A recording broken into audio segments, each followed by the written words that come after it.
Dito sa paaralan, ang barkadahan, kapilyuhan, kakulitan, pag-iibigan ng ating kaklase, lalong-lalo na sa ating pagkatuto sa mga bagay-bagay, ay maaaring maputol o di kaya'y mapatuloy o mapatibay sa pagdating ng mga bagong taon.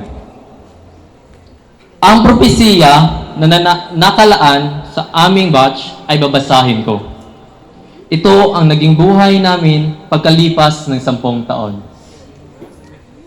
Nag-umpisa ang lahat nung ako'y naging isang pare ng Kumbone Congregation. Ako'y nakatanggap ng pentulot mula sa nakakataas ng aming congregation na naglalakbay para sa isang misyon. Ang aking paglakbay, hindi ko inasahang nakita ko at mabalitaan ang kanya-kanyang diskarte sa buhay sa aking mga kaklase sa high school. Nang ako'y nakakuha ng ticket patungong Canada, tumambad sa aking wall sa Facebook ang pangalan, Chloe Luayon Nakwa. Dahil nagkatuluyan pala sila ni Ranel J. Nakwa. May-ari na pala sila ng isang pinakamalaking call center sa Maynila. Hindi lang yan. Laking mangha ko. Nang nalaman kong some of their call center agent ay aming kaklase na sina Sara May Sumakal, April Jean Ahiyas, Christina Daniel, Jeremy Castro, Luigi Lumanas, at Clarence Macon. Dumating ang araw ng aking flight. Nang pumara ako sa taxi patungong Ninoy International Airport, napatingin ako sa driver. Parang pamilyar ang kanyang postura. Di ako nagkamali, siya pala si Charmil Anggot. May-ari na pala siya ng 10 taxi na pumarada sa Metro Manila.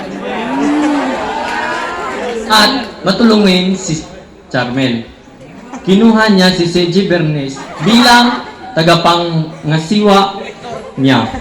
Dahil ito ang best friend niya sa high school. Habang kami ay nabibiyahe patungong airport, kumustahan at kwentuhan.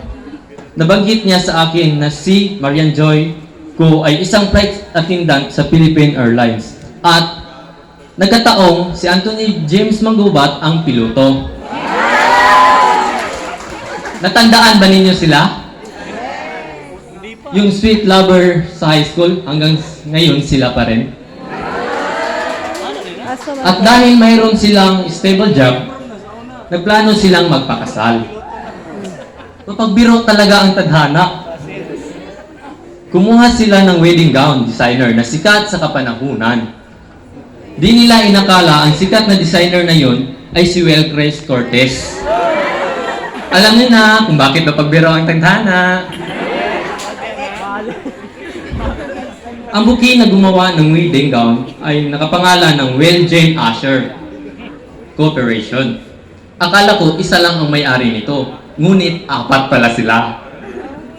Chris Cortez, Jen Gongog, Ashley Magabo, at Sherlyn Santos.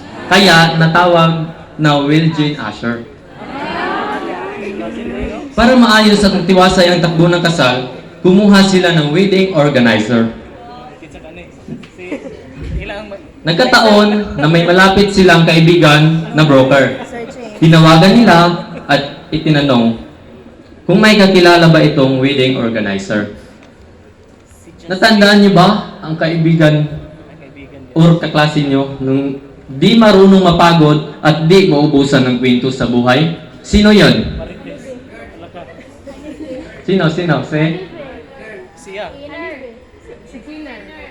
Tama, si Kiner Francisco. Kung mayroon man kayong bilhin na hindi niyo alam kung nasaan, just call Kiner Francisco. Anong latest Kiner? At inirekomenda niya si Lion Gael Bire at nagkataong busy sa kasal ni Angelica Banglos. na makapag-asawa ng American. Wow, American. At si Guy ay nagrekomenda ng kanyang kaibigan na sina Princess May Dantabaw, Judy Ann Lozada, na parihong mahusay sa ganitong event. Kung ang grande ang kasal, kailangan bongga din ang food. Para sa bonggang food, tumawag naman sila sa kanilang kaibigang si Kinner. Ang best friend niyong di mapagod at di maubusan ng kwento sa buhay. At irekomenda niya si Chief Giselle Marie Gunida, na isang chief sa Cebu Plaza Hotel, na minamayari ni Dr. Ralph Suero, at ang kanyang business consultant na si Attorney Jason Quiñones. Mapalad na makapagtapos ng Harvard University bilang isa exchange scholarship program. Onboarding na ako. At hinanap ko ang aking upuan. Napakaliit talaga ng mundo.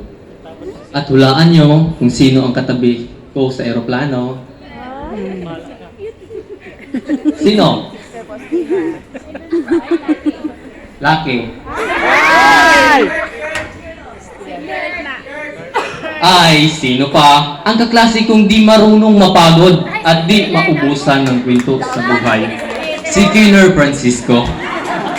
Siya ang nagkwento sa buhay ng iba pa naming mga kaklase. Sabi niya, natandaan mo ba yung classmate natin? Tamsi? Tambok nga siksi?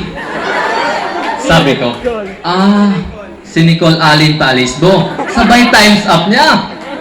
Sabi niya, mas lalong tumaba ngayon dahil sa ubod ng yaman. Sila pala ang ari ng Nicole Lending Server sa Cebu.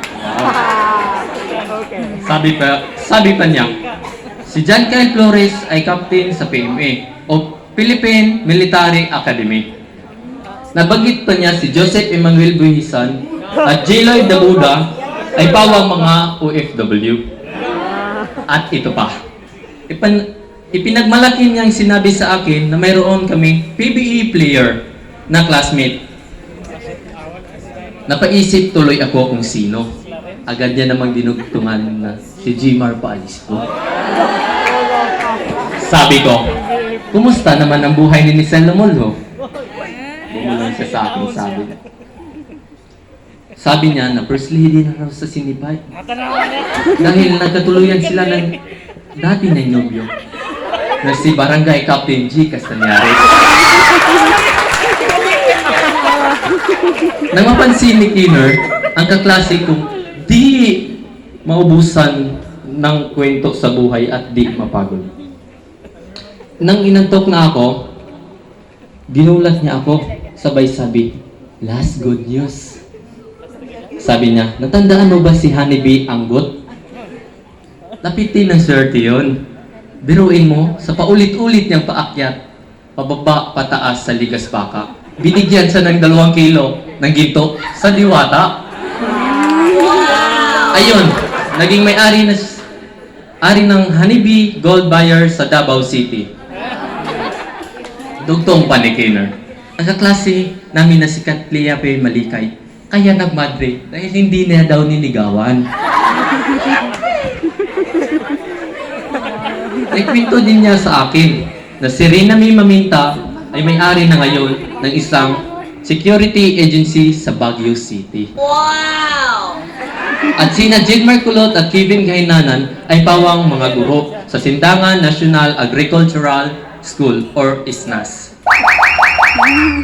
At ang kahuli-hulihang nabanggit niya ay si Riplor, nakapag-asawa ng anak ng incheck na may-ari sa dinadala niyang barko. Nangingisda sa West Philippine Sea. Bumaba kami sa eroplano ni Kinner. Ang kaklase kong di marunong mapagod at di maubusan ng kwento sa buhay.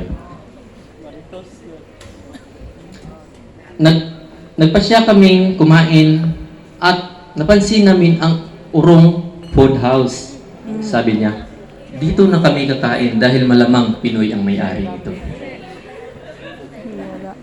At laking gulat namin nang tumambad sa aming harapan ay si Risa Francis. Siya pala ang manager ng food house. Dahil sa tuwa na nakikita kaming magkaklase, ipakilala niya sa amin ang kanyang manager. Si Shaira Orong MacGyver. Kaya pala Orong Food House kasi Shaira Orong. Wala. Pagkatapos namin kumain ni Kinner, nilinisan na namin ang lugar. Sinamahan ako ni Kinner, ang kaklase kong di marunong mapagod at di maubusan ng kwento sa buhay. Biruin nyo, halos alam niya ang pasikot-sikot sa Canada. Green card holder na pala siya doon. Order. Di ako makapaniwala nang dumating kami sa apartment na samantalang pagtutuluyan ko. Ang may-ari na pala ay si Engineer Court Pakatang. At ang asawa niya ay isang nurse na sa Canada Hospital. Si Justin Kate Paalisgo. Iniwan ako doon ni Kinner, ng kaklase kong di marunong mapagod at di maubusan ng kwento sa buhay. At ako ang nakadama ng pagod sa pakikinig ng kwento niya sa akin. Natanto ko lahat ang istorya at ako'y napatinghala sa langit at nagpasalamat sa Diyos na sa mabuting buhay ay nahandog niya sa aming batch or sa aking batch. Ito ang propesiya na binasa ni Reverend Father J.L. Lumongo. Sana'y basbasan ng Diyos upang magkatotoo. Magandang gabi at maraming salamat.